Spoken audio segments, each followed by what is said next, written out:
शेतकरी मित्रांनो नमस्कार. ॲग्रो इंडिया गुरुमधून मी सुरेश अकोलकर सर्वांचं स्वागत करतो. तर मित्रांनो आजचा विषय थोडासा वेगळा आहे की रब्बी सीझनला सुरुवात होतीये आणि शेतकरी वर्गामध्ये एक चर्चा चालू आहे की नेमके आता कोणतं पीक करावं की जेणेकरून त्या पिकाला भाव हे चांगले मिळतील.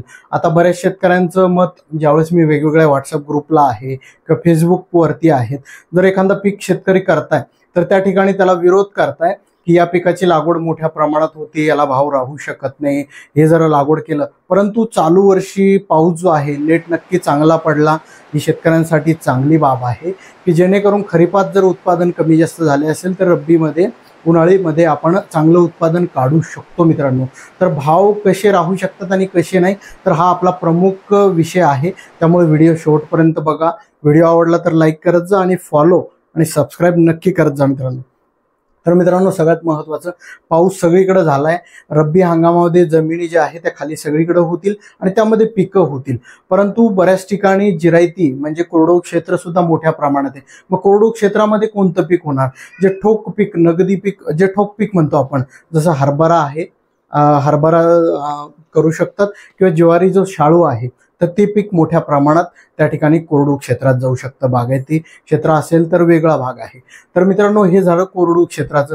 त्यानंतर बागायती क्षेत्रामध्ये जर एखाद्या शेतकऱ्याकडे क्षेत्र मोठ्या प्रमाणात आहे, मजूर कमी प्रमाणात आहे, तर ते ठोक पिकाकडेच वळतात, भाजीपाला पिकांकडे वळत नाही. कारण भाजीपाल्यासाठी मजूर खूप मोठ्या प्रमाणात लागतात, वेळेवर आपल्याला बघावं लागतं. फवारणी असेल, खताचे डोसेस असतील, इतर कामे हे वेळेवर करावे लागतात. त्यामुळे ठोक पिकाकडे म्हणजे मक्का असेल, गहू असेल किंवा आता कांदा लागवड, यावर्षी सगळ्यात मोठ्या प्रमाणात कांद्याची लागवड होती. कारण पाणी सगळीकडे चांगलं असल्यामुळे कांद्याची लागवड. परंतु त्यामध्ये सुद्धा बऱ्याच शेतकऱ्यांनी जसं नाशिक भागामध्ये किंवा संभाजीनगर इतर भागामध्ये जी रोपं टाकल्या गेली, आर्ली ज्या शेतकऱ्यांनी रोपं टाकले त्यांना मोठ्या प्रमाणात पाऊस पडल्यामुळे रोपांचं नुकसान झालं आणि त्या ठिकाणी रोपं वाया गेल्यामुळे परत लागवड किती प्रमाणात होईल ते सांगता येत नाही मित्रांनो. त्यामुळे या हे जे आपण पिकं सांगितले यामध्ये जमिनी गुंतणार आहेत बऱ्याचशा.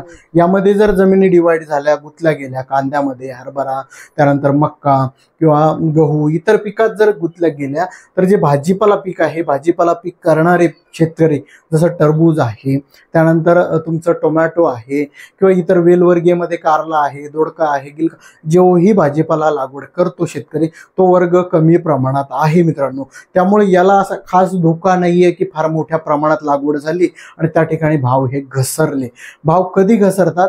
जर पाणी कमी प्रमाणात आहे, जर शेतकऱ्यांकडे पाणी कमी प्रमाणात आहे की ठोक पीक आपण करू शकत नाही, आपल्याकडे जमीन जरी खाली आहे परंतु आपल्याकडे पाणीच्या प्रमाणात नाही, मग शेतकरी काय विचार करतात की आपल्याकडे जमीन जर 2 एकर जरी खाली पण आपण 10 ते 20 गुंठे पाणी देऊ शकतो, तर त्यावेळेस ठोक पीक करण्याऐवजी ते भाजीपाला करतात की यातून नगदी आपल्याला काहीतरी पैसा येईल आणि त्यातून आपण पैसा घेऊ शकतो. म्हणून असा जो वर्ग आहे तो भाजीपाला पिकाकडे वळतो. परंतु ज्यावेळेस मोठ्या प्रमाणात मोठे क्षेत्र असणारे जे शेतकरी आहेत त्यांच्याकडे जर पाण्याची उपलब्धता असेल तर ते ठोक पिकाकडे म्हणजे जसं कांदा, हरभरा, गहू, मक्का या पिकाकडे ते शेतकरी वळत असतात. त्यामुळे शेतकरी मित्रांनो हा जर विचार तुम्ही करताय की भाजीपाला पीक जर लावलं, जसं टरबूज असेल, टोमॅटो असेल, इतर वेलवर्गीय पिकं आहे, ते जर लावले ते मोठ्या प्रमाणात लागवडी होतील आणि त्याचे भाव पडतील, हा एक संभ्रम आहे शेतकरी मित्रांनो. एकंदरीत जर तुम्ही आढावा घेतला तर जे पर्सेंटेज आपण बघतोय त्या पर्सेंटेजनुसार वेगवेगळे पिकं वेगवेगळ्या क्षेत्रावरती लागल्या जात आहे.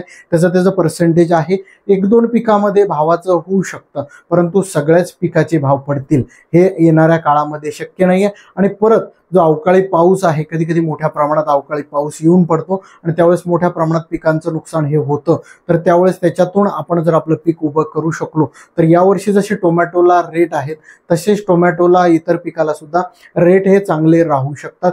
त्यामुळे पीक निवडताना खूप मोठ्या प्रमाणात लागवड होती अशी चर्चा चालू आहे म्हणून आपण लावत नाहीये, तर तो पस्तावा हा आपल्याला कधी कधी राहू शकतो शेतकरी मित्रांनो. त्यामुळे रब्बीमध्ये पीक घेताना एकंदरीत चर्चा करा कोणतं पीक आपण करू शकतो. जी आपली जमीन खाली होती, आपल्याकडे पाण्याची उपलब्धता आहे, यावर्षी खूप चांगला शेतकऱ्यांकडे चान्स आहे, पाण्याची उपलब्धता आहे, जमिनी खाली होत आहे, तर एक चांगलं पीक लागवड करा ज्यातून आपण चांगल्या पद्धतीने उत्पादन काढू शकतो आणि त्या उत्पादनाला भाव सुद्धा चांगला मिळेल असं पिकाची निवड करा मित्रांनो. तर हा व्हिडिओ जास्तीत जास्त आपल्या सर्व शेतकऱ्यांना शेअर करा जेणेकरून जी शंका आहे भावाविषयी आणि रब्बीमध्ये पीक लागवडीविषयी तर ती सगळ्यांना लक्षात येईल. लाईक करा, फॉलो केलं नसेल, सबस्क्राईब केलं नसेल सबस्क्राईब करा मित्रांनो, आणि जास्तीत जास्त शेतकरी मित्रांना शेअर नक्की करा. धन्यवाद.